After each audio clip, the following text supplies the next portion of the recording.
Did you know you can add to your existing solid models using Extrude Boss?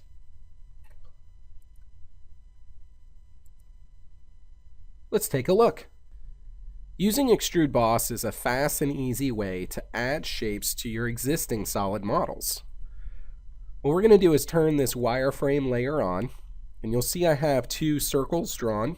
And what I want to do is I want to add those to this model. So I'm going to go to the solid menu, and I'm going to go to Extrude Boss. From here I can pick the two wireframe profiles that I want to work with.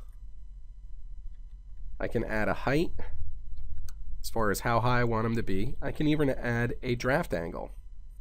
And then we can choose OK. Using Extrude Boss, you can add multiple shapes to your body. Just do them one at a time. In this case, we'll add another circle going up. We'll change what the height is. We'll choose OK. And it's just that easy. To learn about tips and tricks using BobCAD, call us today or subscribe to our channel for next week's tip. See you then.